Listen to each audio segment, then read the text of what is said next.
یہ تو ہم پہلے کہہ چکے کہ ذاکر نائک جو ہے ظاہر ہے وہ کوئی اسلام کو کوئی فرقہ تھوڑی، وہ تو ہوا کا دین ہے، یعنی جیسا انسان کا نفس کہے ویسا دین۔ یہ اس کے آپ سارے لیکچر سن لیں، آپ کتنی آزادی اس کے ذہن میں، وہ یا حضور علیہ السلام اطاعت و فرما برداری میں اس کا نظریہ کیا، تراویح کے معاملے میں نظریہ کیا ہے، نماز کے بارے میں نظریہ کیا ہے، یہ تو سارے لوگ لا دین ہیں۔ ان سب سے یہ ہوا ذاکر نائک اور وہ کیا نام ہے جناب غامدی وغیرہ، یہ سارے گمراہ فرقے کے لوگ ہیں، ان سے بچا جائے۔ صرف میں ایک آیت کوٹ کر کے آپ کو بتاتا ہوں، اگر اسلام اتنا ہی ہوتا نا کہ صرف قرآن اور سنت، اس کے علاوہ کچھ نہیں، جیسے لوگ کہتے، حالانکہ یہ نظریہ خود قرآن کے بھی خلاف، اطیع اللہ اطیع الرسول و اولی الامر منکم، اطاعت کرو اللہ کی، اس کے رسول کی، اور اولی الامر منکم، جو تم میں صاحب امر ہیں۔ تو صاحب امر کون ہے؟ اعلی حضرت فاضل بریلوی سے سوال کیا گیا تو آپ کے ملفوظات میں یہ جواب، اعلی حضرت نے فرمایا اس دور میں چونکہ امیر المومنین نہیں، اسلامی بادشاہ نہیں، اول الامر سے مراد علماء حقانین ہے کہ اللہ کی اطاعت کرو، اس کے رسول کی کرو، اولی الامر منکم، جو تمہارے زمانے کے حقانی علماء ہیں ان کی اطاعت کرو۔ اب قرآن کی آیت بھی سن لی، فرما اہدنا الصراط المستقیم۔ اعلیٰ حضرت ترجمہ یہ کیا، دکھا ہمیں سیدھا راستہ نہیں بلکہ اللہ نے ہمیں الحمدللہ سیدھا راستہ عطا فرمایا۔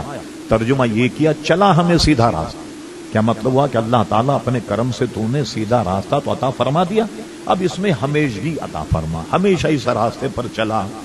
اگر یہاں یہ ہوتا کہ وہ راستہ جو قرآن اور سنت کا وہ بھی حق ہے، لیکن یہاں کیوں نہیں بیان ہے، بلکہ کیا فرمایا، صراط الذین انعمت علیہم، وہ راستہ جس پر تیرے انعامی یافتہ بندے ہیں۔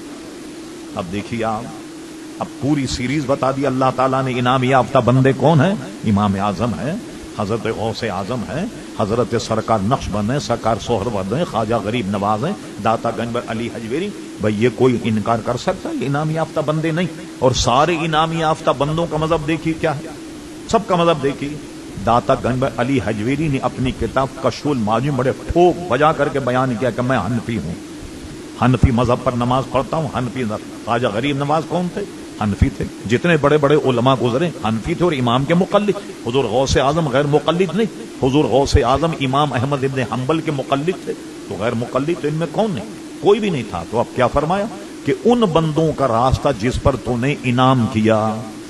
اب ہم ایک مختصر سوال کرتے ہیں تو بہت چبھنے والا، وہ یہ ہے کہ اہل سنت و جماعت کے علاوہ جتنے مذہب ہیں وہ اگر یہ کہیں کہ جس صراط الذین انعمت علیہم ہم بھی اپنے انعام یافتہ بندوں پر عمل کرتے ہیں، تو کوئی 116 صفحے کی کتاب کرامات اولیاء اپنی ذرا لا کے پیش کر دیں کہ آپ نے کتنے اولیاء گزرے، لائیے ذرا کوئی 16 صفحے کی کتاب ہی دکھا دیں جو آپ کے علماء کی کرامات اولیاء لکھی ہوئی ہو۔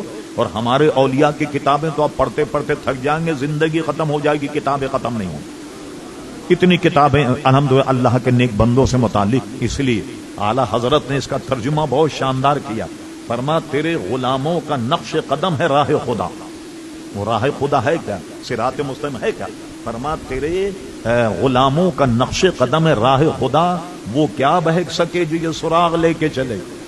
یہ راز جس کو معلوم ہو جائے وہ کبھی آدمی گمراہ نہیں ہوگا، جو بزرگوں سے وابستہ رہے اور بزرگوں کے نقش قدم پر عمل کرے۔ یہ سارے گمراہ فرقے ان سے ہم کو بچنا۔ لوگ کہتے ہیں عموماً، ارے مولانا یار کی یاری سے کام، یار کی کرنی سے کام، ہم تو خالی سنتے ہیں، تو کیا ہوا؟ تو بھائی یہ جتنے بے دین بنے یہ سن کے ہی بنے ہیں نا، یہ ان کی صحبت میں تو بنے یا نہیں بنے، ان کے پاس بیٹھے، ان کی گفتگو سنیں، ان کے لیکچر سنیں، ان کے درس سنیں، تو اپنے مذہب سے برگشتہ ہوگا۔ تو یہ کیسے بنے؟ کوئی یہ آسمان سے، مرزا غلام احمد قادیانی آسمان سے امت کو لے کے آئے، مسٹر پرویز کے آسمان سے لے کر کے آئے، یا اہل حدیث کے آسمان سے نازل ہوئے؟ ہمارے آپ جیسے لوگ ان کی صحبت میں بیٹھے تو کیا ہوا؟ نہ ادھر کے رہے نہ ادھر کے رہے۔ مولانا روم نے فرمایا وہی حال ایسے لوگوں کا ہو گیا۔ مولانا روم کہتے مینڈک اور چوہے میں بڑی دوستی، تو دونوں نے ایک مرتبہ میٹنگ کی، کہنے لگے بھائی چوہے نے کہ میں اوپر سے تمہیں آواز دیتا رہا، تم ہوتی ہو پانی میں، ملاقات ہی نہیں ہوتی۔ اور مینڈک نے کہا کہ میں تمہارے بل کے اوپر چٹر پٹ کرتی ہوں اور تمہیں اندر تک آواز نہیں ہوتی، تو ملاقات نہیں ہوتی۔ ان کا کیا کرنا چاہیے؟ چوہے نے کہا میں ایک دھاگا لے کر کے آتا ہوں. یہ مولانا روم نے ہمیں سمجھانے کے لیے لکھا ہے, کوئی یہ پہلی کتاب کا لطیفہ نہیں. چوہے نے کہا ایک دھاگا لے کے آتا ہوں. کہا اس دھاگے کو مینڈک سے کہا تم میری دم میں باندھ دو, اور اس سے کہا تم میری ٹانگ میں باندھ دو. اب جب تمہاری ضرورت ہوگی میں تمہیں بل میں سے کھینچ لوں, اور میری ضرورت تو تم پانی میں سے مجھے کھینچ لینا. مولانا روم کہتے ہیں یہ دونوں مذاکرات کرے, چوہا پھدک پھدک کر گفتگو کر رہا تھا, اوپر سے چیل نے دیکھو کوئی شکار. اب چیل نے شکار تو کیا چوہے کا, اب چوہوں کو لے کر جب اڑی تو مینڈک اس کے دم میں بندھا ہوا تھا. تو نہ زمین میں نہ آسمان میں نہ خدا ہی ملا, نہ وصال صنم, نہ ادھر کے رہے نہ ادھر کے رہے.